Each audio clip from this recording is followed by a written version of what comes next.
এই শুকনো পাতাটিকে দেখুন, নিষ্প্রাণ হয়ে পড়েছে। কোনো একটা সময় এই পাতাটি একটা গাছের ডালে ছিল। সেই গাছ ওর লালন পালন করত। যখন যখন বাতাস বইত, এই পাতায় কম্পন দেখা দিত, মনকে প্রফুল্ল করে তুলত। কোনো একদিন এই পাতা গাছের ডাল থেকে ঝরে পড়ে গেল। নিঃসন্দেহে ও নিজের স্বাধীনতা পেল, কিন্তু আস্তে আস্তে শুকিয়ে গেল, নিষ্প্রাণ হয়ে গেল। দেখুন, আমি এই কথা বলছি না যে স্বাধীনতা অনুচিত, কখনোই না। কিন্তু যে কোনো পরিস্থিতিতে স্বাধীন হতে চাওয়া এটা নিশ্চিতরূপে অনুচিত। আমরা যদি আমাদের জীবনে পরিবারের গুরুত্ব ভেবে দেখি, তাহলে এই পরিবারে যতই মতভেদ থাকুক না কেন, যতই মনোমালিন্য থাকুক না কেন, যতই বিবাদ থাকুক না কেন, এই সব মিটিয়ে নেওয়া অত্যন্ত প্রয়োজনীয়। সেই সবকিছু সমাপ্ত করা অত্যন্ত প্রয়োজনীয়। কখনো এই পরিবারকে ভাঙতে দেবেন না, কখনো এই পরিবার থেকে দূরে চলে যাবেন না। এই পরিবার হলো আমাদের জীবনের একটা অমূল্য সম্পদ, অমূল্য এক আশ্রয়, যা এই সংসারে হয়তো কোথাও আপনি পাবেন না।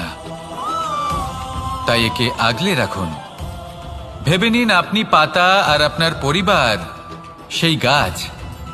আসুন আমার সাথে ভালোবেসে বলুন, রাধা রাধা। অনেক সময় আমরা জীবনে অনেক মানুষকে এমন বলতে শুনে থাকি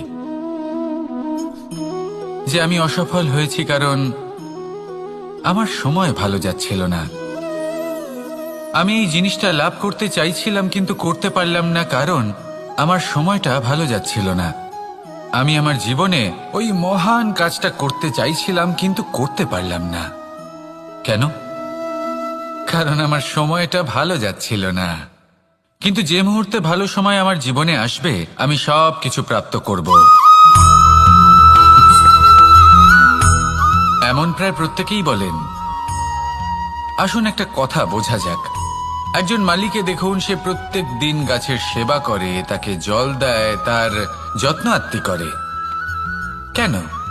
প্রত্যেক দিন সেই গাছ ফল দেয় না। সঠিক সময় এলে তবেই সেই গাছ ফল দেয়, কিন্তু প্রত্যেক দিন মালি তার সেবা করে, তাকে যত্ন করে। শুধুমাত্র তখন করে না যখন সেই গাছ ফল দিতে সক্ষম। আর যদি মালি গাছের যত্ন প্রতিদিন না করে, তাহলে হয়তো সেই গাছ ফল দিতেই পারবে না। এটাই হলো আমাদের জন্য একটা শিক্ষা। যখন সময় আমাদের জন্য অপেক্ষা করে না, তখন আপনি সময়ের জন্য কেন অপেক্ষা করছেন? ভালো সময়ের জন্য অপেক্ষা করবেন না। ভালো এবং শুভ কর্ম দ্বারা ভালো সময়কে নিজের কাছে টেনে আনুন। নিরন্তর কর্ম করুন, পরিশ্রম করতে থাকুন। শুভ সময় আপনা থেকেই আপনার কাছে আসবে। আসুন আমার সাথে ভালোবেসে বলুন, রাধা রাধা। একে বালি বলুন, মাটি বলুন বা ধুলো বলুন, এ দিয়ে কত কিছু করা সম্ভব। এ দিয়ে আপনি নিজের বাসস্থান নির্মাণ করতে পারেন, প্রাচীর গড়ে তুলতে পারেন, অট্টালিকা নির্মাণ করতে পারেন।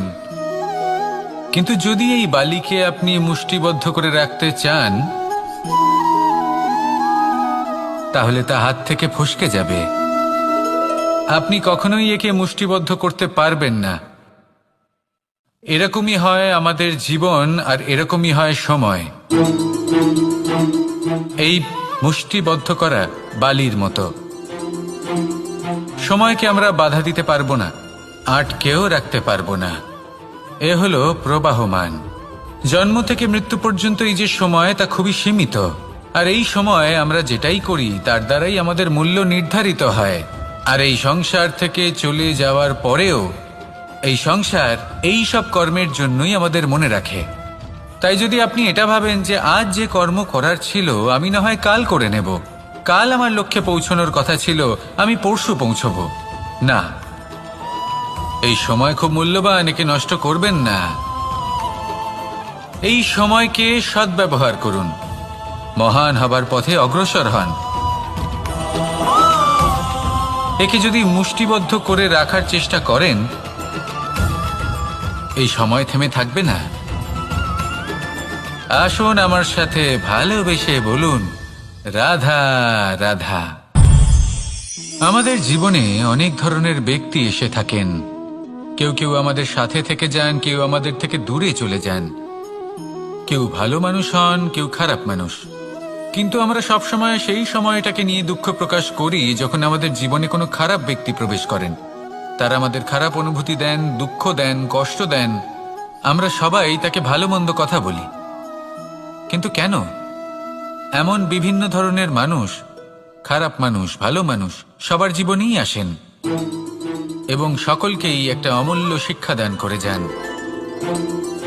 এবার আপনি নিজেই ভেবে দেখুন, জীবনে যখন প্রথমবার আপনি আগুন স্পর্শ করেছিলেন তখন আপনি একটা শিক্ষা লাভ করেছিলেন যে আমাকে আগুনের থেকে একটু দূরে থাকতে হবে। তারপর আস্তে আস্তে আপনি শিখলেন যে কিভাবে এই আগুনকে নিয়ন্ত্রণে রাখতে হবে। তারপর আপনি শিখলেন যে কিভাবে নিজের জীবনে তাকে প্রয়োগ করতে হবে, তা সে অন্ধকারে প্রকাশ লাভ করার জন্য হোক বা খাবার বানানোর জন্য। সেইভাবেই কোনো খারাপ ব্যক্তি যখন আপনার জীবনে আসে কোনো শিক্ষা দিয়ে যান, তার প্রতি কৃতজ্ঞ থাকুন। তার বিষয় খারাপ ভাবার বা খারাপ অনুভূতি নিয়ে থাকার কোনো প্রয়োজন নেই। সেই শিক্ষা লাভ করুন, ইতিবাচক মনোভাব নিয়ে জীবনের সামনে এগোতে থাকুন। কেউ নেই যিনি আপনাকে বাধা দিতে পারেন। আসুন আমার সাথে ভালোবেসে বলুন, রাধা রাধা। এই সংসারে অনেক অনেক এমন জ্ঞানী আছেন যারা নিজের সমস্ত জীবন জ্ঞান অর্জন করতে অতিবাহিত করেছেন। এই সংসারে এমন কোনো বেদ নেই, কোনো পুরাণ নেই, কোনো শাস্ত্র নেই, কোনো ভাষা নেই যা ওনারা জানেন না। এমন কোনো বিষয় নেই যা নিয়ে ওনারা কোনো বক্তব্য রাখতে পারবেন না। কিন্তু আমরা এই সকল জ্ঞানীকে কি ভালোবাসতে পারি? এনাদের সকলকে সম্মান করতে পারি না। কারণটা কি? দেখুন, বেদ পড়া একটি আলাদা বিষয়, বেদনা বুঝতে পারা অন্য ব্যাপার। এবং বেদনা বোঝার জন্য, সেই জ্ঞান লাভ করার জন্য আপনাকে মন থেকে করুণা এবং প্রেমের সঠিক অর্থ বুঝতে হবে। সামনের ব্যক্তির বেদনা বুঝতে হবে, তার যন্ত্রণাকে বুঝতে হবে। তারপর যে জ্ঞান আপনি অর্জন করেছেন বেদ থেকে, পুরাণ থেকে, শাস্ত্র থেকে, তা প্রয়োগ করে তার বেদনার নিবারণ করা, সেটা বেশি গুরুত্বপূর্ণ। সেই জন্য জীবনে শুধুমাত্র শাস্ত্র এবং বেদ পড়ে জ্ঞান অর্জন করতে সময় নষ্ট করবেন না। মন থেকে প্রেমের কি অর্থ সেই বিষয়ে জ্ঞান লাভ করার চেষ্টা করুন। করুণাও বুঝতে চেষ্টা করুন। একজন শ্রেষ্ঠ ব্যক্তি হয়ে উঠুন আর আমার সাথে ভালোবেসে বলুন, রাধা রাধা। একটি হাতির শরীরে কত বল থাকতে পারে সেটা আমরা সবাই জানি। একটা প্রহারেই বিশালাকার প্রাচীর ভেঙে পড়তে পারে। কিন্তু সেটা তখন হয় যখন সেই হাতির নিজের শক্তির বিষয়ে কোনো ধারণা থাকে। যদি সেই হাতিকেই বন্দি করে নেওয়া হয় তাহলে সেই হাতি তার পরাধীন থাকার অভ্যাস হয়ে যায়। এই পরনির্ভরশীলতা আমাদের শরীরকে নয়, আমাদের মনকে বন্দি করে ফেলে। আর তার পরিণাম হলো এটাই যে আমাদের নিজেদের ওপর নিয়ন্ত্রণ থাকেই না। যদি নিজের ওপর নিয়ন্ত্রণ না থাকে তাহলে নিজেদের প্রকৃত শক্তির সাথে আমরা কিভাবে পরিচিত হব? সেই জন্য এই সংসারের সবথেকে বড় আনন্দ হলো স্বাধীনতা। এই স্বতন্ত্রতাকে আনুন নিজের বিবেচনায়, নিজের চিন্তাভাবনায়, নিজের জীবনে। কারোর কথায় প্রভাবিত হবেন না। নিজের বিবেকবোধ জাগ্রত করুন এবং এগোতে থাকুন। যখন এই বিবেচনা স্বতন্ত্র হবে তাহলে এই মন, জীবন স্বতন্ত্র হয়ে উঠবে। আর তখনই নিজের আসল শক্তি আপনার সামনে আসবে। আপনার সাহস, আপনার প্রতিভা আপনি জানতে পারবেন। তখনই জীবনে এগোতে পারবেন। তাহলে আসুন আর আমার সাথে ভালোবেসে বলুন, রাধা রাধা। এই সংসারে যে ব্যক্তিই হোক না কেন, প্রত্যেক ব্যক্তির জীবনে সমস্যা অবশ্যই আসে। এমন কিছু মানুষ আছেন, যদি তাদেরকে জিজ্ঞেস করেন যে এমনটা ঠিক কেন হলো, তাহলে পুরো দোষটা তারা নিজেদের পরিস্থিতির ওপর ন্যস্ত করেন। যে আমি তো এমন একটা পরিস্থিতিতে ছিলাম, আমি কিভাবে কিছু করতাম, আমার কাছে আর কোনো বিকল্পই ছিল না।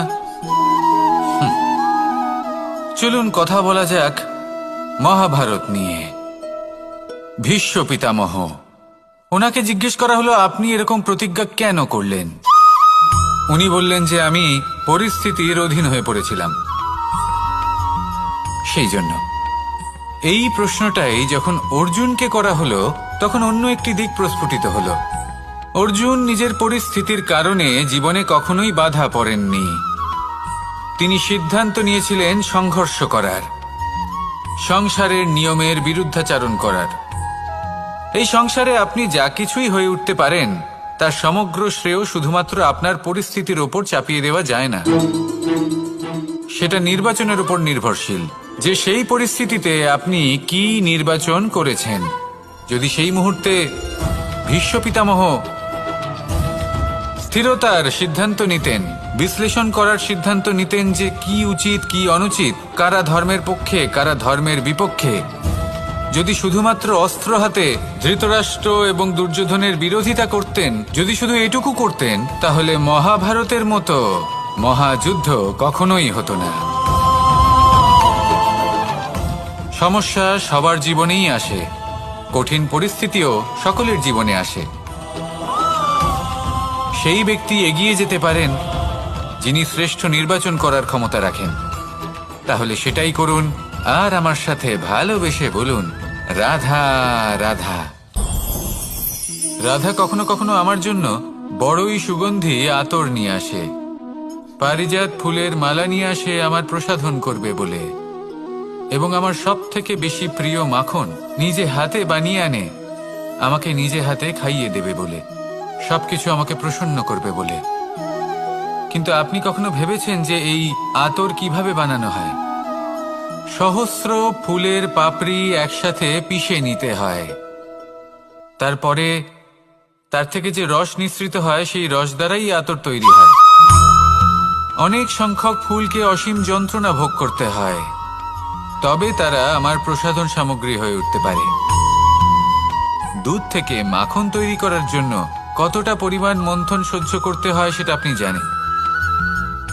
ঠিক সেই রকমই হলো আমাদের জীবনও। বিপদও আসে, কঠিন পরিস্থিতিও আসে, এর সম্মুখীন হতে শিখুন। মনে রাখবেন আপনি হলেন সেই দুধ যাকে মন্থন সহ্য করতে হবে মাখন হয়ে ওঠার জন্য। মনে রাখবেন আপনি হলেন সেই ফুলের মতন যাদের পিষ্ট হতে হবে সুগন্ধি আতর হয়ে ওঠার জন্য, যাকেই সংসার পছন্দ করে। কখনো কখনো জীবনে আপনার সাথে খারাপ শুধুমাত্র এই কারণে ঘটে যাতে আপনার শ্রেষ্ঠ রূপ এই সংসারের সামনে আসতে পারে। শুধুমাত্র কঠিন পরিস্থিতি এবং বিপদকে একটা সুযোগ হিসেবে দেখার চেষ্টা করুন। আপনার জন্য এই সংসার বদলে যাবে, সংসারকে দেখার দৃষ্টিভঙ্গি পাল্টে যাবে, আপনার ভাগ্য পাল্টে যাবে, আর এই মন প্রসন্ন হয়ে বলবে, রাধা রাধা। জীবনে অনেক সময় আমরা এটা দেখে থাকি যে আগামী প্রজন্ম সেই কাজটি করে যেটা তার পূর্ববর্তী প্রজন্ম করে গেছেন। একটা উদাহরণ দিই। তাহলে দেখুন, একদিকে আছে মাতা পিতা যারা আজীবন সংঘর্ষ করেছেন ধন অর্জন করার জন্য, তারপর তারই সন্তান তার সাথে এই লড়াই করে তার থেকে সমস্ত সম্পত্তি ছিনিয়ে নিল। তারপরে যত সময় অতিবাহিত হয় সেই সন্তানের সাথেও সেই একই ক্রিয়া ঘটতে থাকে, তার সন্তান তার সমস্ত সম্পত্তি ছিনিয়ে নেয়। তাহলে এমন কি সঞ্চয় করবেন যা পরবর্তী প্রজন্মকে দিয়ে যেতে পারেন সেই বিষয়ে ভাবুন।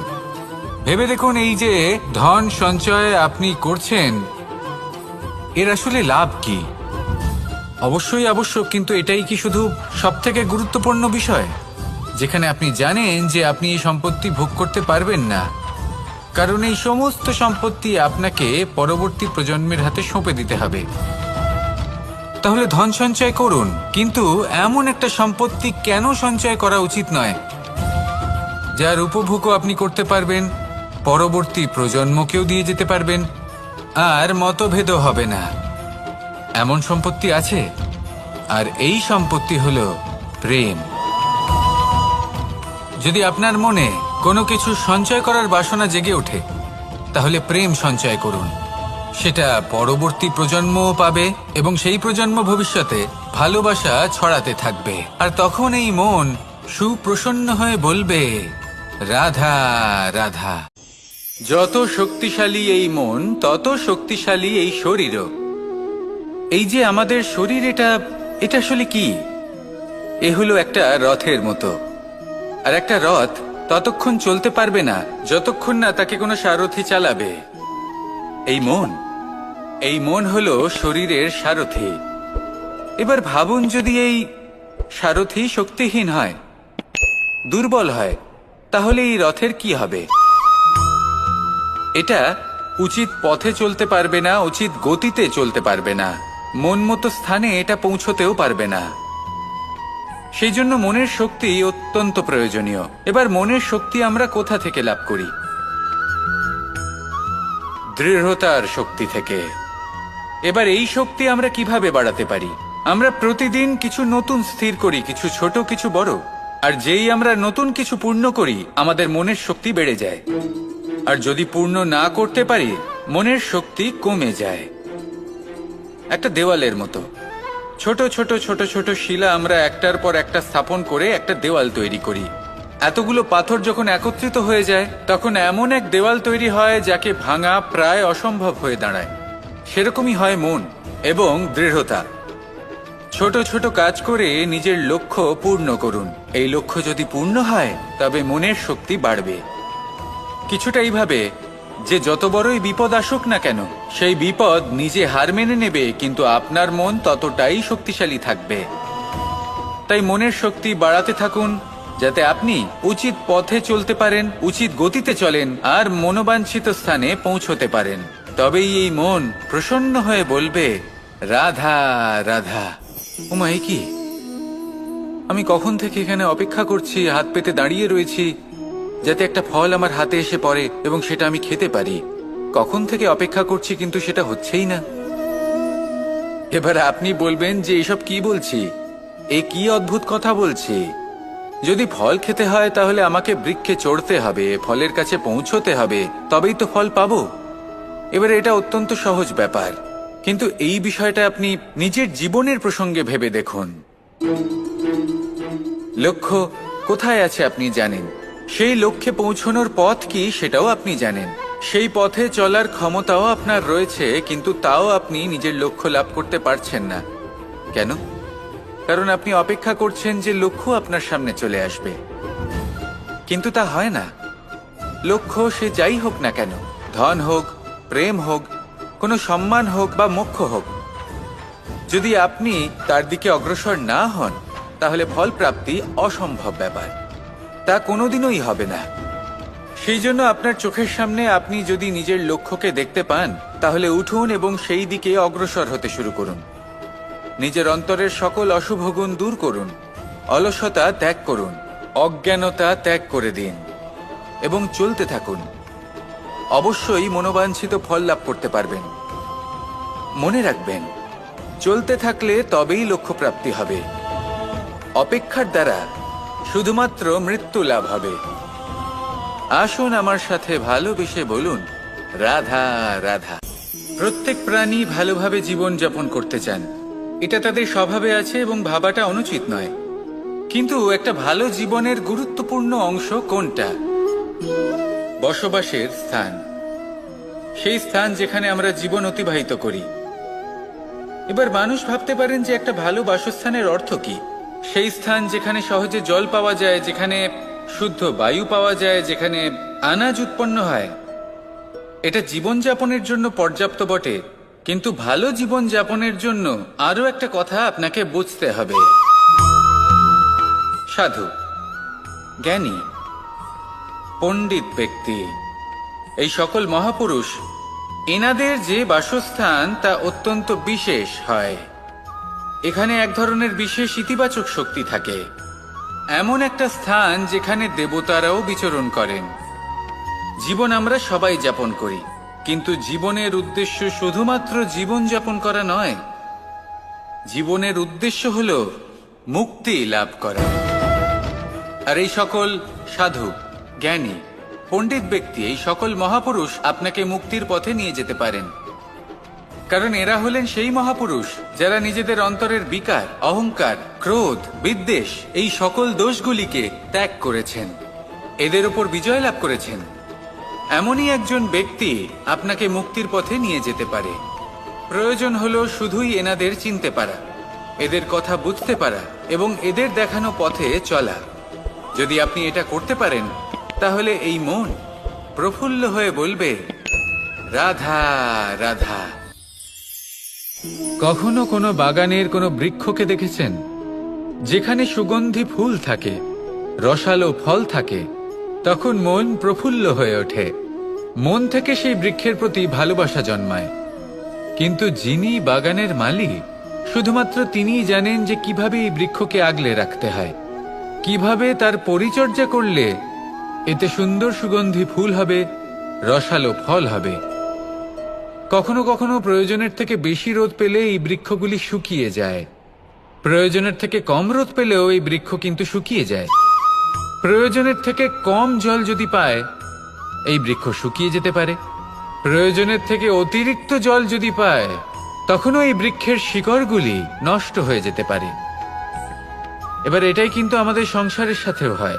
আমাদের সংসারের সকল প্রতিভাশালী ব্যক্তি, যেমন লেখক, বিচারক, প্রবক্তা, যোদ্ধা, এদের সবার ক্ষেত্রে এই কথাটাই প্রযোজ্য। যদি বেশি প্রশংসা করা হয় তাহলেও এরা হারিয়ে যাবেন। প্রয়োজনের থেকে বেশি যদি নিন্দা করা হয় তখনও তারা নত হয়ে পড়বেন। তাহলে আপনি এদের রক্ষা করুন এবং নিজেদেরও। মনে রাখবেন একটা কথা, জেনে রাখুন কখন কোন নিন্দায় আপনি লজ্জিত হবেন না, আর কখন কোন প্রশংসার দ্বারা নিজের মধ্যে অহংবোধ জাগ্রত করবেন না। এই মন সুপ্রসন্ন হয়ে বলবে, রাধা রাধা। জল এ হলো জীবনের আধার পঞ্চতত্ত্বের মধ্যে একটি, আর অত্যন্ত বিশেষ। এর থেকে অনেক বড় শিক্ষা পাওয়া যায়। এই জল গন্তব্যের বিষয়ে এর স্পষ্ট ধারণা আছে, ও জানে ওর লক্ষ্য কি, আর প্রয়াস করে ততদূর সে পৌঁছেও যায়। এটি পর্বত থেকে বয়ে নিচে নেমে আসে, নদীর সাথে সমাহিত হয়ে তার সাথে বয়ে চলে, চিরসবুজ বনানী গড়ে তোলে, প্রাণীদের তৃষ্ণা নিবারণ করে, সামনে এগিয়ে চলে, মানুষের সাথে মিলিত হয়। যারা একে বাঁধের মধ্যে বেঁধে রাখতে চেষ্টা করে সে বন্দি দশাতেও থেকে যায়, মানুষের কল্যাণ করে। তারপর বাঁধ থেকে মুক্তি পেয়ে এগিয়ে চলে, কোথাও ধাক্কা খায়, কোথাও বাধা পড়ে, কোথাও যদি পথ খুঁজে না পায় তাহলে পথ খুঁজেই নেয়, আর যেখানে পথ থাকে না সেখানে পথ বানিয়ে নেয়, আর শেষ পর্যন্ত নিজের লক্ষ্যে পৌঁছেই যায়, অর্থাৎ সমুদ্রে গিয়ে সমাহিত হয়ে যায়। আমাদেরও কিছুটা এরকমই হয়ে উঠতে হবে। যেখানেই যাবেন সকলের কল্যাণ করুন, সামনে এগোন। আপনি কোথাও পড়ে গেলে, ধাক্কা খেলে আঘাত লাগবেই, উত্থান পতন লেগেই থাকে। সামনে এগোতে থাকুন। কোথাও পথ না পেলে তা খুঁজে নিন, কোথাও পথ না থাকলে তা বানিয়ে নিন। নিজের গন্তব্যের কথা সব সময় মনে রাখুন। শেষ পর্যন্ত নিজের মোক্ষ লাভ আপনি অবশ্যই করবেন। আর আমার সাথে ভালোবেসে বলুন, রাধা রাধা। জীবনের প্রত্যেক মুহূর্ত আমাদের কিছু না কিছু শিক্ষা দেয়, নির্ভর করছে আমাদের দৃষ্টিভঙ্গির উপর। যেমন নদী হলো আমার অত্যন্ত প্রিয়, নদীতে ভ্রমণ করতে আমার খুব ভালো লাগে। কি বলেন? নদীতে সবসময় নতুন কিছু থাকে, ও পুরনো কিছুই নিয়ে বসে থাকে না, সব সময় প্রবাহমান, কখনো থামে না। ততক্ষণ থামে না যতক্ষণ না সাগরে গিয়ে সমাহিত হচ্ছে। ঠিক এইভাবেই আমাদেরও উচিত নিজের জীবন অতিবাহিত করা, নদীর মতো। প্রত্যেক মুহূর্ত নতুন, তাই সেইভাবেই জীবন যাপন করুন। পুরনো কিছুই একত্রিত করে রাখবেন না, বিগত স্মৃতির মাঝে নিজেকে হারিয়ে ফেলবেন না।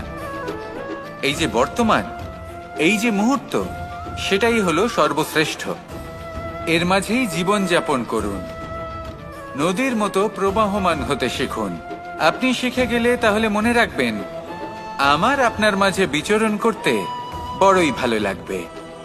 যে ব্যক্তি আনন্দের সাথে জীবনের প্রত্যেকটা মুহূর্ত অতিবাহিত করে কোনো চিন্তা ছাড়াই, প্রবাহমান হয়, কখনোই থামে না, যতক্ষণ না মুক্তি লাভ করছেন, এমন ব্যক্তির মধ্যেই রাধাকৃষ্ণ বসবাস করেন। তাহলে আসুন আমার সাথে ভালোবেসে বলুন, রাধা রাধা।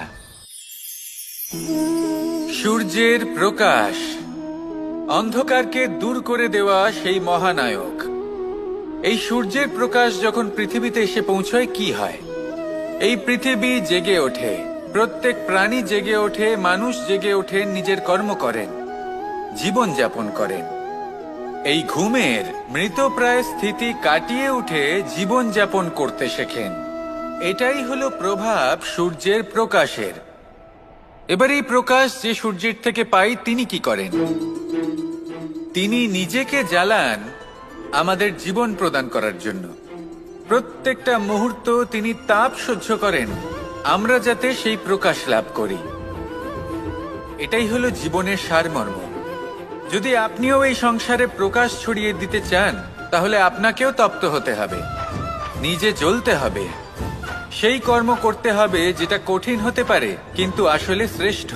তবেই এই সংসারের সেবা করতে পারবেন, সংসারকে পথ দেখাতে পারবেন। নিজের অন্তরের প্রকাশ জাগ্রত করুন, তবেই সেই সকল ব্যক্তি যারা পাপের অন্ধকারে নিমজ্জিত হয়ে আছেন তারা জাগ্রত হবেন। সেই সকল ব্যক্তিকে জাগিয়ে তুলুন, প্রেরিত করে তুলুন সুখী হওয়ার জন্য যারা সুখী হতে পারছেন না। সেই সকলকে প্রেরিত করুন সাফল্য লাভের যারা সফল হতে পারছেন না। নিজের অন্তরের সূর্যকে জাগ্রত করুন, চারিদিকে শুধু প্রকাশই প্রকাশ হবে, জীবনই জীবন থাকবে, আনন্দই আনন্দ থাকবে, আর এই মন বারবার প্রসন্ন চিত্তে বলে উঠবে, রাধা রাধা। আজ আমরা দুই ধরনের ব্যক্তির বিষয়ে কথা বলবো। প্রথম জন হলেন যে প্রয়োজনের থেকে অনেক বেশি পরিমাণ ধন উপার্জন করে থাকেন। তার কাছে ততটা ধন থাকে যতটা তার প্রয়োজনও নেই, তারপরেও আরো ধন উপার্জন করতে চেষ্টা করতে থাকেন। সকল সম্ভব চেষ্টা করেন, সকল সম্ভব কর্ম করেন, তা সে উচিত কর্ম হোক বা অনুচিত, তাতে তাদের কিছুই যায় আসে না। তারা শুধুই এই সংসারের সকল সুখ ভোগ করতে চান, সকল স্বাচ্ছন্দ্য লাভ করতে চান। আজীবন তারা প্রচেষ্টাই করতে থাকেন।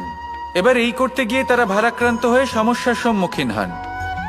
এনাদের সমগ্র জীবন এই চেষ্টাতেই চলে যায়, জীবন যাপন করার বদলে। অন্যদিকে আরেকজন ব্যক্তি যিনি জানেন তার প্রয়োজন কতটুকু আর শুধুমাত্র সেই পরিমাণ ধন অর্জন করেন, তার থেকে বেশি একটুও নয়। উনি যদি দুবেলা খেতে পান, মাথা গোজার ঠাঁই পেয়ে যান, সেটাই পর্যাপ্ত।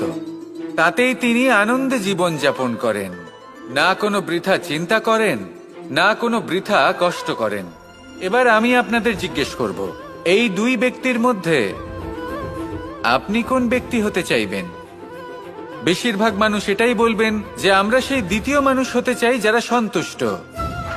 কিন্তু যদি মন দিয়ে দেখেন, আপনিও সেই কর্মই করছেন যা প্রথম ব্যক্তি করেন। আপনারা সবসময় চেষ্টা করে চলেছেন, এটাও লাভ করতে হবে, ওটাও লাভ করতে হবে, আমার এটারও প্রয়োজন, ওটারও প্রয়োজন। আপনি অনেক কিছু লাভ করেছেন, কিন্তু প্রশ্ন এটাই যে আপনার কি সেই সবকিছুর প্রয়োজন রয়েছে? এর উত্তর আপনার অন্তর মনে রয়েছে। আপনার মন জানে যে আপনার প্রয়োজন কতটুকু, সেখানে গিয়ে দেখুন। সন্তুষ্টি মানুষকে আনন্দ দেয়। মানুষ যতটা সন্তুষ্ট হবে ততটাই সে আনন্দ লাভ করবে। এবার আপনাকে এই সিদ্ধান্ত নিতে হবে যে আপনি কখন আর কোথায় সন্তুষ্টি লাভ করবেন, কত কিছু লাভ করার পরে সন্তুষ্ট হবেন। এই উত্তর আপনি মন থেকে পাবেন। এই সমাজের চাহিদায় জড়িয়ে নিজেকে বিভ্রান্ত করবেন না। নিজের অন্তরের এই মিথ্যে অহংবোধকে প্রশ্রয় দিতে গিয়ে যদি আপনি এরকম প্রয়াস করতে থাকেন, তাহলে জীবনযাপন কখন করবেন? থেমে যান, শান্ত হয়ে যান, নিজের অন্তর মনে নিমজ্জিত হয়ে দেখুন যে সন্তুষ্টি কোথায়। এই সন্তুষ্টি লাভ করুন। এই মন প্রসন্ন হয়ে বলবে, রাধা রাধা। ক্ষমা একটা অত্যন্ত সুন্দর শব্দ, আমার খুব প্রিয় শব্দ, কিন্তু এই ক্ষমা কখন আর কিভাবে প্রয়োগ করতে হবে সেটা বোঝা প্রয়োজনীয়। এক, যদি আপনি কোনো অন্যায় করেন আর ক্ষমা না চান, ক্ষমা প্রার্থনা না করেন, ক্ষমা চাওয়া থেকে এড়িয়ে যান, তাহলে তাতে আপনারই ক্ষতি হবে। কিভাবে? ক্ষমা না চাইলে মনের মধ্যে অহংকার জাগ্রত হয়, আর অহংকার তো প্রকৃত অর্থে আমাদের ক্ষতিই করে। 2, কেউ যদি অপরাধ করেন, আপনার থেকে ক্ষমা না চান, তাহলে তাকে ক্ষমা করবেন না। ক্ষমা হলো অত্যন্ত অমূল্য, আর না চাইতেই কাউকে ক্ষমা দান করা এটা উচিত নয়। 3, যদি কেউ আপনার সাথে অনুচিত কিছু করেন, অপরাধ করেন, আর আপনার থেকে ক্ষমা চান, তাহলে তাকে ক্ষমা করে দিন। তাতে আপনার অন্তরের করুণাবোধ জাগ্রত হবে, প্রেম জাগ্রত হবে, আর তা আপনার জন্য শুভ হবে। 4, যদি আপনি নিজে কোনো অপরাধ করেন, তাহলে অবশ্যই ক্ষমা চাইবেন। তাতে আপনারই লাভ হবে। কিভাবে? সামনের ব্যক্তি আপনাকে ক্ষমা করুক বা না করুক, আপনার অন্তরের অহংকার ক্ষীণ হবে, আর এই মন আরো নির্মল হয়ে উঠবে। এই ক্ষমা অত্যন্ত অমূল্য। ভেবেচিন্তে একে ব্যবহার করুন, আর আমার সাথে ভালোবেসে বলুন, রাধা রাধা।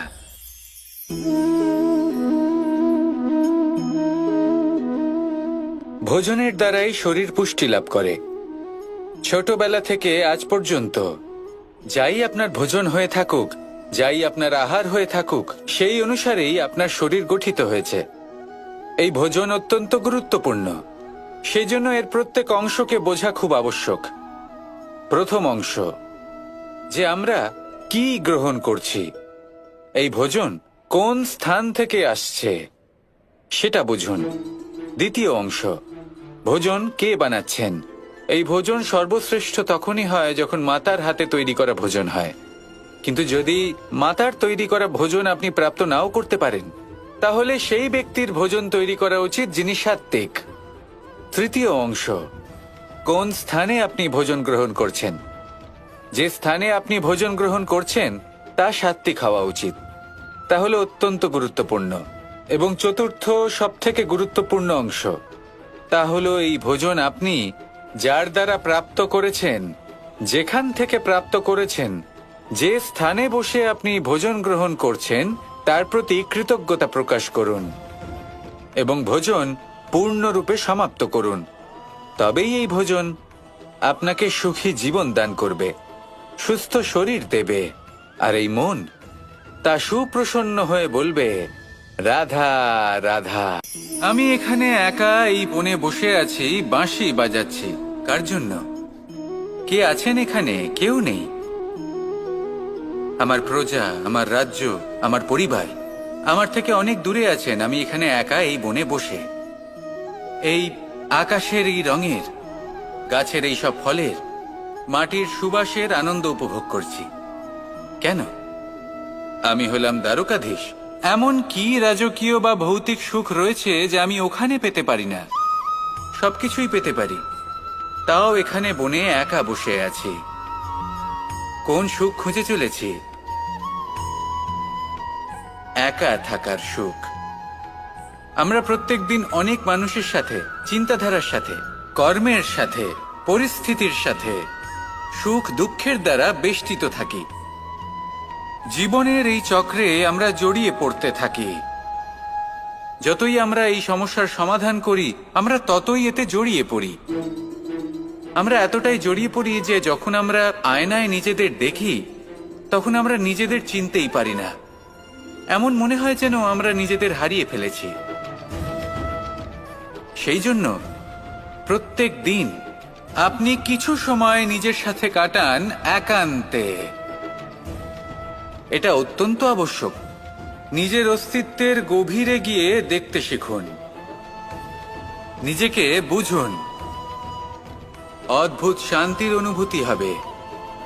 যেমন এই বায়ু, এই বৃক্ষ, এই পুষ্প, এই নিসর্গ, এদের মতো আপনিও কখনো একলা হতে শিখুন। কখনো নিসর্গের একটা অংশ হয়ে দেখুন। এই মন প্রসন্ন হয়ে বলবে, রাধা রাধা। বাহ, পুষ্পের সুবাস আমার খুব ভালো লাগে। অত্যন্ত সুন্দর হয় এই পুষ্প। এইভাবে চারিদিকে পুষ্প দেখে মন আনন্দিত হয়ে ওঠে। এবার আপনারা ভেবে দেখুন, আমার চারিদিকে পুষ্প নয়, আগুন আছে। তাহলে কি হবে? আমার শরীর কি জ্বলে যাবে না? অবশ্যই জ্বলবে। শরীরকে কি আগুনের তাপ সহ্য করতে হবে না? অবশ্যই সহ্য করতে হবে। এটাই হলো প্রকৃতির নিয়ম। এই নিয়ম কিন্তু আমরা সবাই জানি, কিন্তু আমাদের মধ্যে বেশিরভাগ মানুষ এই বিভ্রান্তি নিয়ে বাঁচি যে এই যে প্রকৃতির নিয়ম, তা আমার ওপর প্রযোজ্য নয়। তা কিন্তু নয়। আমাদের চতুর্দিকে এই যে নিসর্গ রয়েছে, আমরা তার কতটা ক্ষতি করি সেটা একবার ভেবে দেখুন। আমরা বনাঞ্চল জ্বালিয়ে দিই, বায়ু দূষিত করি, জল দূষিত করি, প্রাণীদের হত্যা আমরা করি। কেন? এই নিসর্গ আমরা নষ্ট করি, যদিও আমরা জানি যে আমরাও হলাম এই নিসর্গেরই অংশ। এবার দেখুন, শরীরের কোনো অংশে যদি আগুন ধরান, আস্তে আস্তে সমস্ত শরীরও জ্বলে যাবে। সেইভাবেই নিসর্গ যদি নষ্ট হয়ে যায়, তাহলে মনুষ্য জাতিও নষ্ট হয়ে যাবে। তাই এই যে নিসর্গ আপনি দেখছেন, এই পুষ্প, এই বৃক্ষ, বায়ু, জল, এদের সকলকে রক্ষা করুন, নষ্ট নয়। মনে রাখবেন, যদি নিসর্গ থাকে মানুষ থাকবে, যদি নিসর্গ থাকে তাহলেই জীবন থাকবে। আসুন আমার সাথে ভালোবেসে বলুন, রাধা রাধা। এ হলো গোলাপ ফুল। একে আমরা সকলেই চিনি। সমগ্র সংসার ভালোবাসে এই পুষ্পকে। এই ফুল দেখতেও সুন্দর। সবথেকে বেশি গুরুত্বপূর্ণ কথা হলো এর সুগন্ধ, যা দূর দূরান্ত থেকে ব্যক্তিদেরকে আকৃষ্ট করে। এই সুন্দর পুষ্প একটু মন দিয়ে দেখলেই দেখা যায় এর নিচে কাঁটা রয়েছে। এই সংসার বলে, এ প্রকৃতির কেমন রচনা, এত কোমল পুষ্প, এটা কি তীক্ষ্ণ কাঁটা সহ প্রস্ফুটিত হয়? এটাই হলো জীবনের সত্য। আমাদের অন্তরের সদ্গুণ, সেগুলিও এই ফুলের মতোই সুন্দর। সংসারের সৌন্দর্য দেখতে পায়, এর সুগন্ধ চতুর্দিকে ছড়িয়ে পড়ে। কিন্তু এই সদ্গুণ জাগ্রত করে তোলার জন্য কঠোর পরিশ্রম করতে হয়, প্রতিনিয়ত চেষ্টা করে যেতে হয়। তাই জন্য যদি আপনি জানেন আপনার পথ উচিত, কিন্তু তা কাঁটায় পরিপূর্ণ, তাহলে থামবেন না, চলতে থাকুন। একবার যদি অন্তরের সদ্গুণ জাগ্রত হয়, তাহলে এই সংসার এই সৌন্দর্য দেখবে আর সুগন্ধে আকর্ষিত হয়ে আপনার কাছে আসবে। এই মন, এই জীবন প্রসন্ন হয়ে বলবে, রাধা রাধা। আমাদের গৃহে অনেক কক্ষ রয়েছে, কিন্তু এমন কি আছে যে একটাই থাকে? আমাদের গৃহের দ্বার। এমন কেন হয়? অনেক দ্বার তো থাকতেই পারে। ভেবে দেখুন, একটা বিশাল ভবন রয়েছে, তার চতুর্দিকে অনেক দ্বার আছে। ভালোই হবে, যাতায়াত করতে সুবিধা হবে, কিন্তু এমন আমরা কেন করি না? এবার আপনি বলবেন যে এটার উত্তর তো সহজ।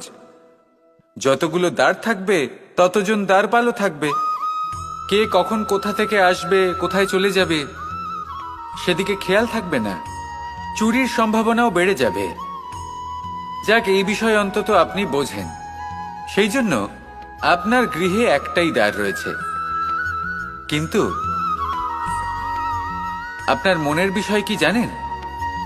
আপনার মনেও কি কোনো দ্বার আছে? নেই? তার মানে যে কোনো ব্যক্তি যেখান থেকে খুশি আসতে পারে, আর আপনার মনে যা খুশি প্রবেশ করিয়ে চলে যেতে পারে। কোনো বাধার সম্মুখীন না হয়ে কোনো ব্যক্তি আপনার মনে যা কিছু প্রবেশ করিয়ে চলে যাবে, তা সে আমাদের পক্ষে শুভ হোক, অশুভ হোক, বা যতই ঘাতক হোক না কেন। সেই ভাবনা হতে পারে বাসনাময়, ক্রোধে পরিপূর্ণ, মতভেদে পরিপূর্ণ, বিদ্বেষ বা অহংকারে পরিপূর্ণ, বা কোনো ব্যর্থ ভাবনা হতে পারে। বিশ্বের যে কোনো ভাবনা মনে এসে বসবাস করতে পারে। এবার মনে যা ভাবনা থাকবে, মন সেটাই অনুভব করবে। নেতিবাচক ভাবনা যদি মনে ঘর করে, মন সুখ অনুভব কি করে করবে? সেই জন্য আবশ্যক হলো মনের মাঝে ইতিবাচক সত্তার দ্বার গড়ে তোলা। অর্থাৎ কোনো ভাবনা যদি আসে এবং ইতিবাচক হয়, তাহলে তাকে মনে প্রবেশ করতে দিন। যদি তা আপনাকে আর্থিক, সামাজিক, পারিবারিক, আধ্যাত্মিক লাভ দেয়, তাহলে তাকে প্রবেশ করতে দিন। যদি না দেয়, যদি তা নেতিবাচক ভাবনা হয়, তাকে দ্বার থেকেই আবার ফিরিয়ে দিন। যত শুভ চিন্তায় থাকবে এই মন, ততই শুভ হবে আপনার জীবন। আর এই মন সুপ্রসন্ন হয়ে বলবে, রাধা রাধা।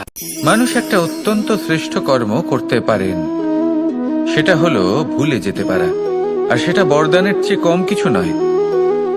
মানুষকে যখন কোনো কারণে নিজের প্রিয়জনদের থেকে দূরে যেতে হয়, তখন মনে দুঃখ জাগ্রত হয়। তিনি সেই দুঃখকে ভুলতে পারেন। কখনো কোনো সম্পর্ক থেকে যদি দুঃখ পেয়ে থাকেন, তখন সেই দুঃখকে ভুলতে পারেন। কিন্তু এই সংসারের প্রত্যেক আবেগ, প্রত্যেক বস্তু ভুলে যাওয়া উচিত নয়। বিশেষ করে আমাদের প্রিয়জন, আমাদের পরিবারের সদস্য। যখন এই সংসার থেকে ওনারা চলে যান, তখন যে সৎকর্ম ওনারা করেছেন, যে প্রেরণা ওনারা আমাদের প্রদান করেছেন, কখনো ভুলে যাওয়া উচিত নয়। যখন আপনি কোনো উঁচু স্থানে পৌঁছে যান, আপনি সাফল্য লাভ করেন, তখন সেই সকল বন্ধুদের ভোলা উচিত নয় যারা আপনার সাথে আরম্ভ থেকে ছিল, যারা সব সময় আপনাকে সাহায্য করেছে। আর সবথেকে গুরুত্বপূর্ণ কথা, আপনার বয়স যতই বৃদ্ধি পাক না কেন, মাতা পিতাকে কখনো ভুলবেন না। আপনি যতই বড় হন না কেন, আপনি তাদের সন্তানই থাকবেন। অভিজ্ঞতার দিক থেকে ওনাদের থেকে ছোটই থাকবেন। তাই সবসময় নিজের মাতা পিতাকে নিজের সাথে রাখুন, কখনো তাদের ভুলবেন না। সেই সকল ব্যক্তিদের ভুলে যাবেন না যারা দুঃখের দিনে আপনার সাথে ছিল, তবেই জীবনে সুখ পাবেন। আসুন আর আমার সাথে ভালোবেসে বলুন, রাধা রাধা। এই আমার অনেকগুলো নাম আছে, আর তাদের মধ্যে একটি হলো যুদ্ধ বিমুখ। এই কথা আপনারা সবাই জানেন। দাদাও আমাকে বলেছেন যে তুমি এরকম কিভাবে যুদ্ধক্ষেত্র থেকে মুখ ঘুরিয়ে পালাতে পারো কানাই। দেখুন, যেটা সময়ের দাবি ছিল আমি সেটাই করেছি। যদি আমি রণভূমি ত্যাগ করে না পালাতাম, তাহলে কে জানে কত সৈনিক নিজেদের প্রাণ হারাতেন, কে জানে কতগুলি পরিবার নিজেদের বাঁচার আশা হারাতেন, কে বলতে পারে হয়তো কত প্রাণী এই সংসার ত্যাগ করতেন। আর তাই কখনো কখনো যুদ্ধ বিমুখ হওয়াই শ্রেয়। কখনো জীবনের ক্ষেত্রেও এটা প্রযোজ্য। যদি দূরে চলে গেলে আপনার সম্ভাবনা বৃদ্ধি পায়, তাহলে দূরে চলে যান। দূরে চলে যান সেই সকল ব্যক্তিদের থেকে যারা কথায় কথায় আপনাকে অপমান করেন, আপনার নিন্দা করেন, আপনাকে বাধা দেবার চেষ্টা করেন, আপনাকে ছোট করেন। কারণ তাদের সাথে থেকে, সেই সকল ব্যক্তিদের সাথে থাকলে যারা আপনার মূল্য বোঝেন না, আপনি নিজের আত্মসম্মান, নিজের আত্মবিশ্বাস, নিজের ব্যক্তিত্বকে নত করে ফেলবেন। দূরে চলে যান সেই সকল সংঘর্ষ থেকে, সেই সকল পরিস্থিতি থেকে যাদের সম্মুখীন হয়ে আপনি কোনো পরিণামেই পৌঁছতে পারবেন না। যদি আপনি এইভাবে যুদ্ধ বিমুখ হয়ে উঠতে পারেন, যদি এই প্রবৃত্তি আপনি নিজের মধ্যে জাগ্রত করতে পারেন, তাহলে আপনার সামনে সেই যুদ্ধ চলে আসবে যাতে বিজয় লাভ করে আপনি নিজের অস্তিত্ব খুঁজে পাবেন। আর সেটাই হলো সবথেকে বড় জয়লাভ। আসুন আমার সাথে ভালোবেসে বলুন, রাধা রাধা। এই সংসারের একটা নিয়ম আছে, বা বলতে পারেন লোকে তাই বলে, যে শক্তিশালী হয় সে শক্তিহীনকে নত করে দেয়। এমনটাই হয়, তাই না? আবশ্যক নয়। কখনো কখনো এমনও হয় একজন অসমর্থ ব্যক্তি সমর্থ ব্যক্তিকে নত করে দেন। এটা সম্ভব, এও হতে পারে। আর এটা তখন হতে পারে যখন তার মধ্যে ভালোবাসার শক্তি থাকে। ভালোবাসার শক্তি এই সংসারে সবথেকে বড় শক্তি হয়। এই ভালোবাসার শক্তি দ্বারাই নির্ধন সুদামা আমাকে দিয়ে নিজের পা ধুইয়ে নিল, কিছু না বলেই, কিছু না চেয়েই। এই কর্মের আধার ছিল শুধুমাত্র ভালোবাসা। খুব শক্তিশালী হয় এই ভালোবাসা। ভালোবাসার শক্তি দ্বারাই আপনি হিমালয় পর্বতকে নত করতে পারেন, তাহলে কি অসম্ভব হতে পারে? এই ভালোবাসার শক্তির সঞ্চার করুন আর এই ভালোবাসার সাথেই বলুন রাধা রাধা। মানুষের জীবনে স্বচ্ছতার একটা আলাদা গুরুত্ব আছে। যদি আপনি নিজেকে স্বচ্ছ রাখেন তাহলে আপনার নিজেরও ভালো লাগবে, সামনের ব্যক্তিরও ভালো লাগবে, একটা অন্যরকম প্রভাব পড়বে। কিন্তু একজন শ্রেষ্ঠ ব্যক্তি কিভাবে হয়ে ওঠা সম্ভব? যার মধ্যে গুণ আছে, শিক্ষা আছে, শুভ চেতনা আছে, যিনি সৎকর্ম করেন। কিভাবে হব সেই ব্যক্তি যার মধ্যে জ্ঞান আছে? শুধুমাত্র স্বচ্ছ থাকলে তো তা হওয়া সম্ভব নয়। প্রথমে আপনাকে বুঝতে হবে যে মানুষের মধ্যে 4টি মূল তত্ত্ব আছে। প্রথম হলো তার শরীর, যার দ্বারা উনি যে কোনো কর্ম করে থাকেন।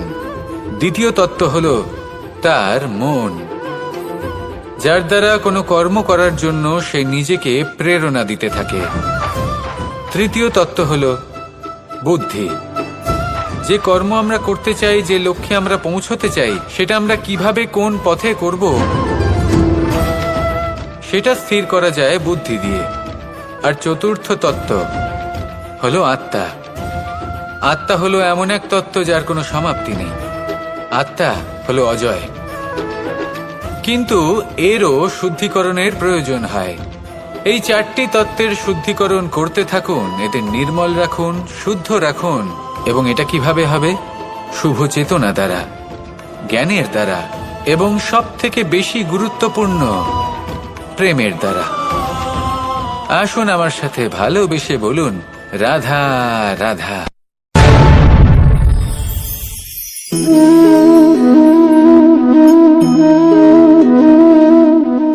জল এই সংসারের সমস্ত প্রধান তত্ত্বের মধ্যে একটি। এই জল যে কোনো জ্বালা দূর করে, আগুনকে নিভিয়ে দেওয়ার ক্ষমতা রাখে, অবিরল অবিচল ভাবে প্রবাহিত হতে পারে, একে কেউ বাধা দিতে পারে না। এর পথে বাধা সৃষ্টি করলে নিজের পথ নিজেই খুঁজে নেবে, বা সে নিজেই নিজের পথ বানিয়ে নেবে, কিন্তু কখনো থামবে না। এই জল হলো মহান, আর এর একটা মহান গুণ আছে, এর নিজস্ব কোনো রং নেই। কিন্তু যখন মেঘ থেকে বৃষ্টি রূপে পৃথিবীতে ঝরে পড়ে, তখন সমস্ত সংসারকে রঙিন করে তোলে। যেখানে খরা হয়েছে সেখানে শ্যামল করে তোলে, যে স্থান শ্যামল সেখানে ভিন্ন ভিন্ন প্রকারের পুষ্প ফুটিয়ে তোলে। এই জল, এই জলের মতন আমাদের হতে হবে। ওর যেমন কোনো রং নেই, আমাদেরও যেন কোনো অহংকার না থাকে। শুধু কর্মের এই ধারাতে বইতে থাকুন, এই সংসারের মঙ্গল করতে থাকুন, শ্রেষ্ঠ কর্ম করতে থাকুন। এই সংসারকে এটা বলার কোনো প্রয়োজন নেই যে আপনি কে। আপনি যদি কর্ম করতে থাকেন তাহলে এই সংসার নিজে থেকেই আপনার মূল্য জানতে পারবে, আর তখন এই মন প্রসন্ন হয়ে বলবে রাধা রাধা। একদিকে হলো আঙুর আর অন্যদিকে কিশমিশ। দেখতে গেলে এই দুটোই সবারই খুব প্রিয়, শিশু হোক, যুবক হোক, বা কোনো বৃদ্ধ ব্যক্তিই হোক না কেন। আর দেখতে গেলে এই কিশমিশ, এটা আঙুর থেকেই আসে, তারই অন্য একটি রূপ। কিন্তু কখনো হাটে যান আর গিয়ে জিজ্ঞেস করুন যে এই কিশমিশ আর আঙুর, এই দুইয়ের মধ্যে অধিক মূল্য কার? আপনিও নিশ্চয়ই জানবেন যে কিশমিশের মূল্য আঙুরের থেকে অনেক গুণ বেশি। এবার এরকম কেন হয়? এর পেছনে কি কারণ থাকতে পারে? একদিকে হলো সেই আঙুর যা টাটকা অবস্থায় গাছ থেকে পেড়ে খাওয়া যায়, আর অন্যদিকে হলো কিশমিশ যাকে মাসের পর মাস রোদে ফেলে রাখা হয়। একদিকে আঙুর যা কিনা অত্যন্ত রসালো, আর কিশমিশে কোনো রসই নেই। একটি হলো অত্যন্ত কোমল এবং সুন্দর, অন্যটি অমসৃণ এবং তাতে বিন্দুমাত্র সৌন্দর্য নেই, তাও তার মূল্য বেশি। এইসব কেন হয়? এই কারণেই হয় কারণ সেই আঙুর অনেক মাস পর্যন্ত রোদ সহ্য করে থাকে, কষ্ট সহ্য করে থাকে, তবেই সেই আঙুর কিশমিশে পরিণত হয়। এবার জীবনের কড়া রোদ যাকে সহ্য করতে হয়, তার সাথেও এটাই হয়ে থাকে, তারও মূল্য আপনা থেকেই বৃদ্ধি পায়। আপনার জীবনে আপনার গুণ, আপনার প্রতিভা, তা অত্যন্ত গুরুত্বপূর্ণ। কিন্তু যখন আপনি অভিজ্ঞতা লাভ করেন তখনই সেই অভিজ্ঞতা আপনার গুণ এবং প্রতিভাকে আরো অনেক বেশি শ্রেষ্ঠ করে তোলে। তাই জীবনের কঠোর রোদের মধ্যেও দাঁড়িয়ে থাকাটা শিখে নিন, সাহসের সাথে কঠিন পরিস্থিতির সম্মুখীন হওয়াটা শিখে নিন। ঠিক এইভাবেই অভিজ্ঞতা লাভ করতে হয়, আর এই অভিজ্ঞতা আপনার মূল্য বৃদ্ধি করতেই থাকবে। আর তখন এই মন প্রসন্ন হয়ে বলবে, রাধা রাধা। আমাদের সকলের জীবনেই দুই ধরনের ব্যক্তি থাকেন, বন্ধু এবং শত্রু। তারা হলেন আমাদের প্রিয় বন্ধু, যারা আমাদের জীবনে সবসময় আমাদের পাশে থাকেন। কখনো কখনো আমরা তাদের জন্য কিছুই করি না, তাও তারা আমাদের আনন্দ প্রদান করেন, ভালোবাসা প্রদান করেন। আর অন্যদিকে থাকে আমাদের শত্রু। দেখতে গেলে যখন আমরা জন্ম নিই তখন কিন্তু আমাদের কোনো বন্ধু থাকে না, আমাদের কোনো শত্রুও থাকে না। কিন্তু যত ধীরে ধীরে আমরা জীবনে এগোতে থাকি, আমাদের বয়স বাড়তে থাকে, তখন আমাদের বন্ধু আর শত্রু এই দুইয়ের সংখ্যা বাড়তে থাকে। আর সেই সবকিছু নির্ভর করছে আমাদের কথার ওপর এবং আমাদের ব্যবহারের ওপর। এবারে আপনি যদি কোনো ব্যক্তিকে স্বাগত জানান উদার চিত্তে, ভালোবেসে, তাহলে সেই ব্যক্তি আপনার বন্ধু হবেই হবে। কিন্তু যদি আপনি নিজে হাতে কাউকে সামনে অগ্রসর হতে বাধা দেন, বিনা কারণে তার সাথে খারাপ ব্যবহার করেন, তাহলে তার মনে শত্রুতার বোধ অবশ্যই জেগে উঠবে। আর রইল বিষয় কথার, যদি আপনার কথা মধুর হয় তাহলে সবাইকে আপনি আপন করে নিতে পারবেন। এই কথাই যদি কটু হয় তাহলে আপনার আপনজনেরাও দূরে চলে যেতে পারে। তাই নিজের কথার উপর সংযম রাখুন এবং নিজের আচরণ উদার করে তুলুন। জীবনে সুখে সুখ থাকবে। আসুন আমার সাথে ভালোবেসে বলুন, রাধা রাধা। এই সংসারে যখনই কোনো সমস্যা আসে তখন আমরা আমাদের সব থেকে বড় সম্বলের কাছে আশ্রয় খুঁজি, তা হলো আমাদের বিশ্বাস। এবার প্রশ্ন হলো এটাই যে এই বিশ্বাস কার উপর করা যেতে পারে? পরিবারের উপর, বন্ধুর উপর, নাকি তাদের উপর বিশ্বাস করা উচিত যাদেরকে আমরা কখনো সঙ্গ দিয়েছি? দেখুন, এই সংসারে বিপদের সম্মুখীন হলে কে আপনাকে সাহায্য করবে সেটা নির্বাচন করা আপনার হাতে নেই। সেটা সেই সকল ব্যক্তির উপর নির্ভরশীল যে তারা আপনাকে সাহায্য করবে নাকি করবে না। অর্থাৎ যখনই কোনো বিপদ আসে সর্বপ্রথম তার সম্মুখীন আমাদের নিজেকেই হতে হয়, আর তার জন্য প্রস্তুত থাকা প্রয়োজনীয়। সেই শক্তি, সেই সাহস অর্জন করা প্রয়োজনীয়। দেখুন, যখনই অন্ধকার আসে তখন সবার আগে কে আপনাকে ত্যাগ করে চলে যায়? আপনার নিজেরই ছায়া। এই অন্ধকারের সম্মুখীন হতে হয় অন্তরের প্রদীপের দ্বারা, অন্তরের আত্মা দ্বারা। তবেই আপনি অন্ধকারের ওপর জয়লাভ করতে পারবেন। সেই জন্য যে বিপদই আসুক না কেন, নিজেকে তার জন্য প্রস্তুত রাখা উচিত। সেই সাহস নিয়ে আসুন। এমন কোনো বিপদ নেই যা আপনাকে ভেঙে দিতে পারে।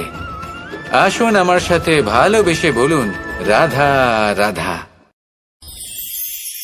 এই সংসারে সব থেকে ভয়ানক এবং গভীর অন্ধকার কোনটা? সেটা যখন মেঘ সূর্যকে ঢেকে দেয় এবং সংসার অন্ধকারাচ্ছন্ন হয়ে ওঠে, নাকি তখন যখন সূর্যাস্তের সময় ঘনিয়ে আসে, সূর্য ঢলে যায় এবং এই সংসারে অন্ধকার ছেয়ে যায়, নাকি সেই অমাবস্যার রাত্রি যখন চতুর্দিকে ঘন অন্ধকার থাকে এবং চন্দ্রমার প্রকাশ কোথাও থাকে না? না, এই সংসারে সব থেকে বেশি ভয়ানক অন্ধকার হলো মানসিকতার অন্ধকার। মানসিকতা খুব গভীর একটা বিষয়। এই মানসিকতাই সত্যের রূপ ধারণ করে এবং আমাদের এই মানসিকতা এবং বিবেকে একটা সূর্য থাকে। যদি আমরা এটা জীবন থেকে বের করে ফেলি তাহলে নিরাশা, হতাশা, অসফলতা এর এমন এক ঘন অন্ধকারে আমরা ফেসে যাব যে তার থেকে বাইরে বের হওয়া প্রায় অসম্ভব ব্যাপার হয়ে দাঁড়াবে। বড়ই কঠিন হয় সেই সময়। সেই জন্য ইতিবাচক মনোভাব থাকা খুব প্রয়োজনীয়। এটা ভাববেন না যে এটা আমার সাথে কেন হলো, এই সমস্যা কেন এলো, ওই ব্যক্তি আমার সাথে এটা কেন করলেন।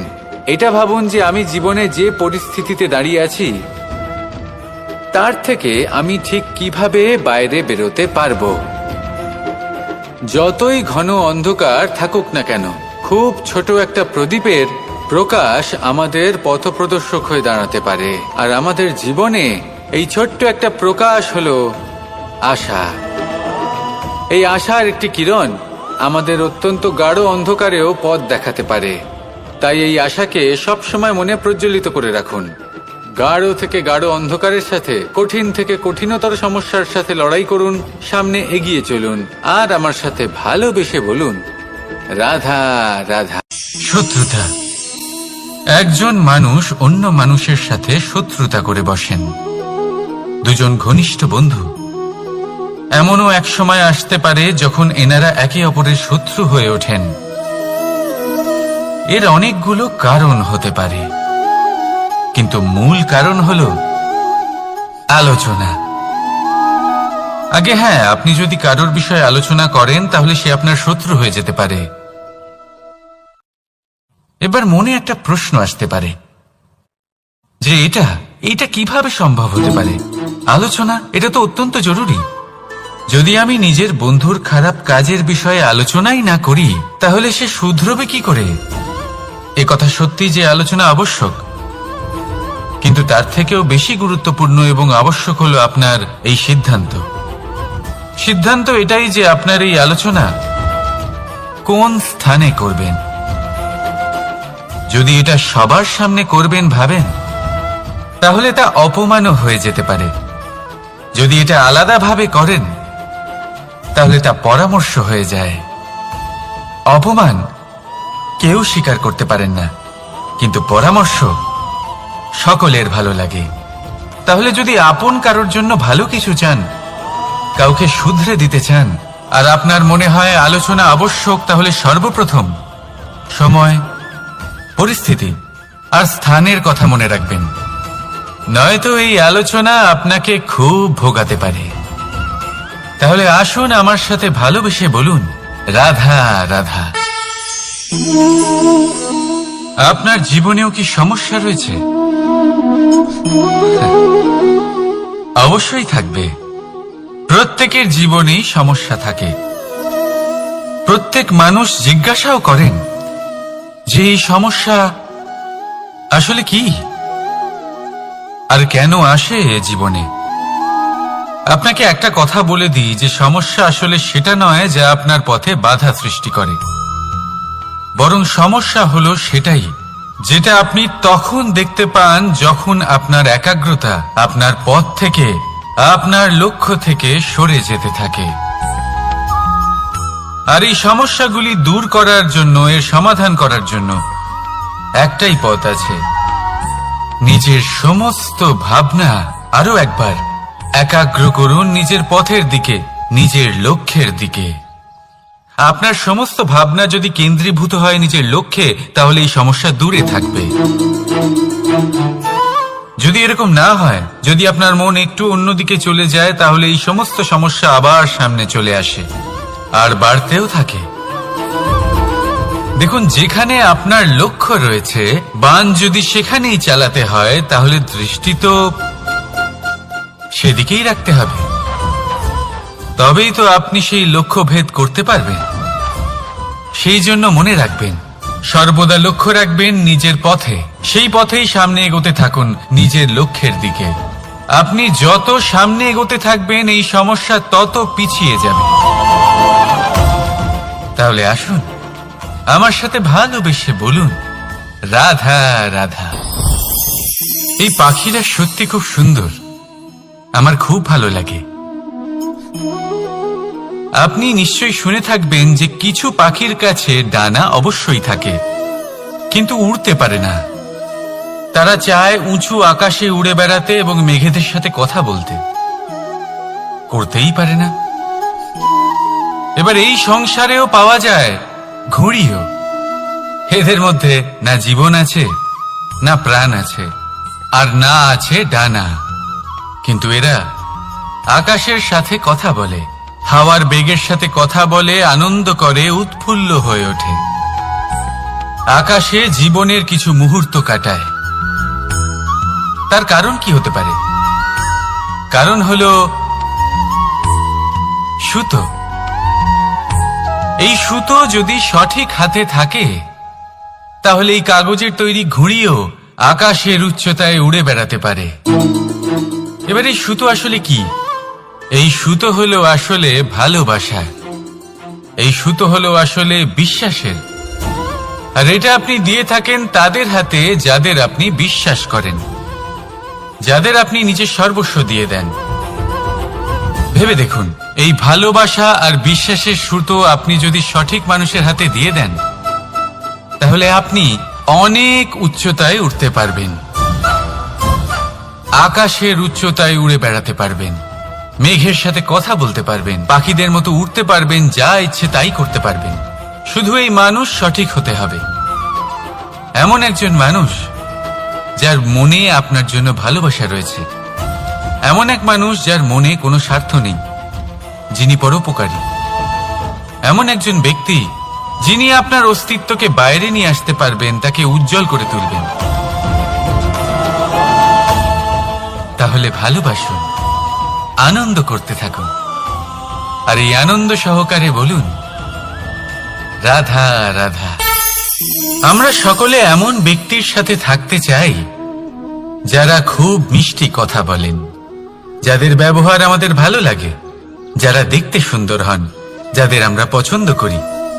আর সবসময় এমন ব্যক্তির থেকে দূরে থাকতে চেষ্টা করি যাদেরকে আমরা পছন্দ করি না, যাদের কথা আমাদের খারাপ লাগে, যাদের কথা একটু কঠোর হয়। আমরা সবসময় চেষ্টা করি এদের থেকে দূরে থাকার, ঠিক কিনা? কিন্তু যদি বাস্তবটা দেখি তাহলে এই কঠোরতা জীবনে শান্তির প্রলেপ দেয়। ওষুধও একটু কড়াই হয়, কিন্তু এ কি করে? আমাদের সুস্থ করে তোলে। ঠিক সেইভাবেই ভালোবাসার এই অধ্যায় একটু কঠিন, একটু কড়াও মনে হতে পারে, কিন্তু এর ফল সবসময় আপনাদের স্বাস্থ্যের পক্ষে ভালোই হয়। সেই জন্য যদি কেউ আপনার নিন্দে করে, আপনাকে কড়া কথা শোনায়, আপনার ব্যাপারে আলোচনা করে, তার মানে এটা নয় যে সে আপনার শত্রু। হতে পারে তিনি আপনার বন্ধু হন, আপনার জন্য ভালো চান, আপনাকে শুধরে নিতে চান, আপনার মধ্যে কোনো পরিবর্তন দেখতে চান। সেই জন্য কখনো কারোর কথা শুনে বা কাউকে দেখে প্রাথমিকভাবে এই সিদ্ধান্ত নেবেন না যে তিনি আপনার শত্রু হন নাকি আপনার বন্ধু হন। এমনও শত্রু হয়ে থাকেন যে গুড়ের মতো মিষ্টি মিষ্টি কথা বলে আসলে আপনাকে বিষ পান করিয়ে দেবেন। আর এমনও বন্ধু থাকেন যারা আসলে নিমের মতো কড়া কথা বলেন কিন্তু আপনাকে অমৃত পান করান। এদের মধ্যে পার্থক্য করতে জানতে হবে, কে আসলে শত্রু হন আবার কে আসলে মিত্র হন। এই পার্থক্য যখন আপনি করতে শিখবেন তখন আপনি এই সংসারের সব থেকে সুখী প্রাণী হয়ে উঠবেন। এই পার্থক্য বোঝা সহজ নয়, কিন্তু অবশ্যই আবশ্যক। রাধা রাধা। অসুখ। এমন কোন মানুষ আছেন এই সংসারে যার অসুখ করে না? প্রত্যেক মানুষ কখনো না কখনো অবশ্যই অসুস্থ হয়েছে, তার এই শরীর রোগের শিকার অবশ্যই হয়েছে। এবারে দেখুন, এই রোগ আসে আবার এই রোগ চলেও যায়, কিন্তু সেই রোগ আমাদের কষ্ট দিতে কেন সক্ষম হয়? কারণ হলো স্বচ্ছতা। যদি এই স্বচ্ছতা শরীরে না থাকে তাহলে মানুষকে শারীরিক কষ্ট পেতেই হবে। ঠিক সেইভাবেই অত্যন্ত প্রয়োজনীয় হলো এই স্বচ্ছতা যেন মনেও থাকে। যদি এই স্বচ্ছতা মনে না থাকে তাহলে মানুষ চারিত্রিকভাবে কষ্ট সহ্য করেন। এবারে নিবারণ কি হতে পারে? বড়ই সহজ এর উপশম। যদি রোগ শরীরে হয় তাহলে সর্বপ্রথম স্বচ্ছতা বজায় রাখতে শিখুন, এই শরীরকে পরিষ্কার রাখতে শিখুন। বিচক্ষণতার সাথে এই রোগের সম্মুখীন হন, ভয় পাওয়ার কোনো দরকার নেই। ব্যায়াম করতে থাকুন, সব ঠিক হয়ে যাবে। সেইভাবেই যদি এই অসুখ মনে হয় তাহলে কি করা যায়? সর্বপ্রথম তার আধারের উপরে নজর দিন। আপনার এই আধারই হলো আপনার আহার। যা আপনি আহার করবেন সেরকমই মানুষ হয়ে উঠবেন। সেইভাবেই আপনি যেরকম ভাবেন সেরকমই মানুষ হয়ে উঠবেন। সেই জন্য নিজের ভাবনাকে শুভ করুন, নিজের দৃষ্টিভঙ্গিকে শুভ করে তুলুন, সবকিছু সঠিক হবে। আপনার আমার সবার মধ্যেই এক রাক্ষস বাস করে, তার সম্মুখীন হন, তাকে পরাস্ত করুন। তাহলে এই রোগ সে শরীরেই হোক বা মনের মধ্যে, যদি সঠিক সময় তাকে আটকানো না যায়, তাহলে যে কোনো সময় তা মহামারীর রূপ ধারণ করবে। সেই জন্য সাবধানে থাকুন, সুস্থ থাকুন। তাহলে আসুন, আমার সাথে ভালোবেসে বলুন, রাধা রাধা।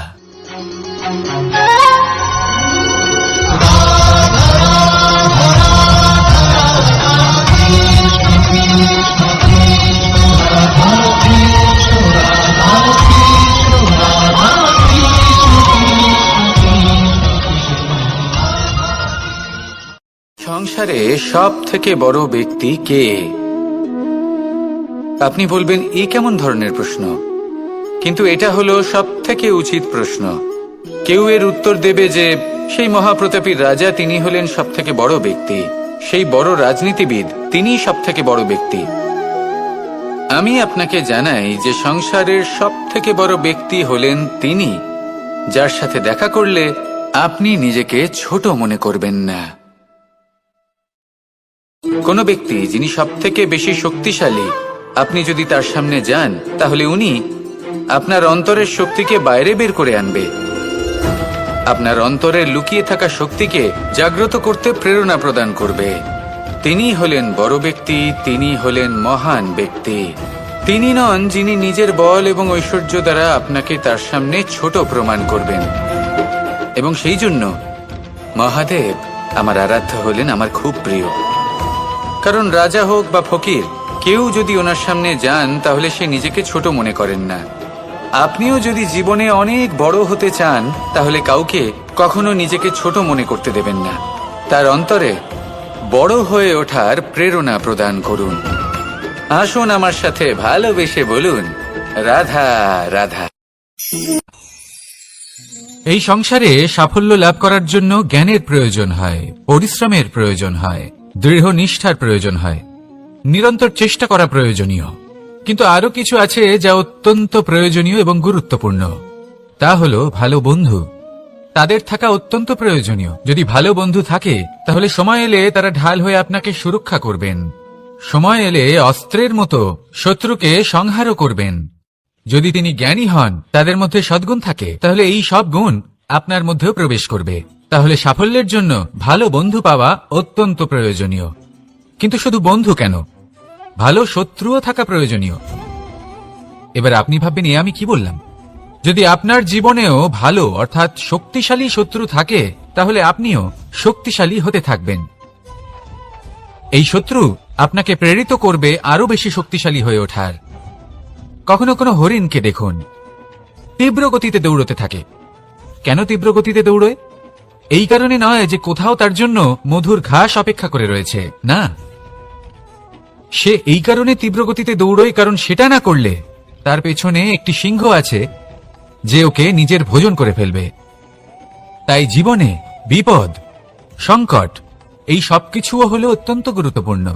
তার সম্মুখীন হতে শিখুন আর আমার সাথে ভালোবেসে বলুন, রাধা রাধা। আমরা সবাই ফল খাই, কিন্তু আমাদের সেই ফলই প্রিয় হয় যে পরিপক্ক হয়ে ওঠে, যেটা নম্র হয়, আর যে ফল অনেক বেশি মিষ্টি আর সুস্বাদু হয়ে থাকে, যাদের রঙে বাহার দেখা যায়। সেইভাবে জীবনে আমরা নানান মানুষের সাথে পরিচিত হই, কিন্তু সেই মানুষই আমাদের মন ছুঁয়ে যায় যারা বিনম্র স্বভাবের, যাদের বাণী খুব মধুর, যাদের অন্তরে আত্মবিশ্বাসের একটা তেজ, একটা রং দেখা যায়। এবার এমন ব্যক্তি আমরা কি করে হব?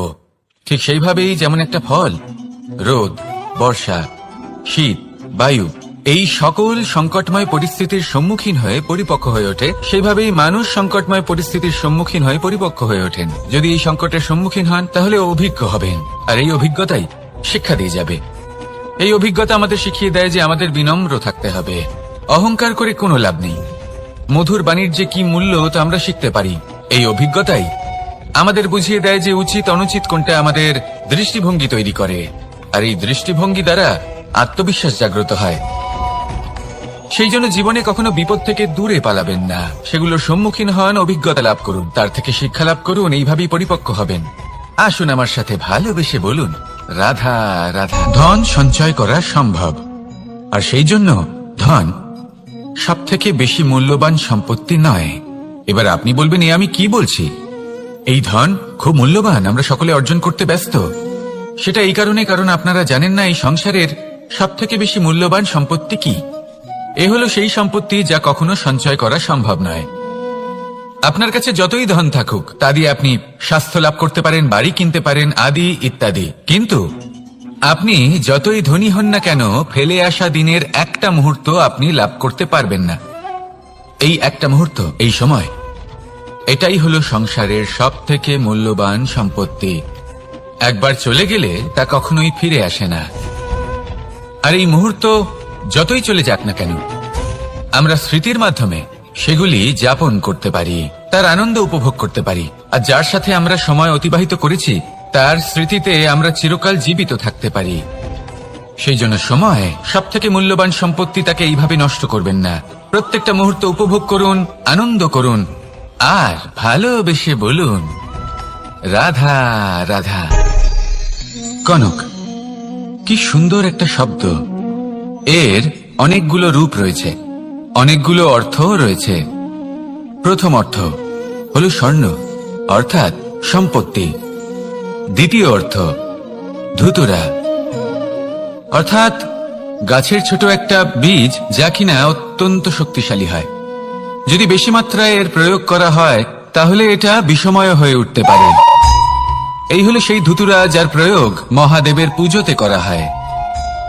এবার প্রশ্ন হলো এটাই যে এই স্বর্ণ এবং এই ধুতুরার মধ্যে মিল কি রয়েছে। মিল হলো এটাই যে এই দুটোই মানুষকে মত্ত করে তোলে।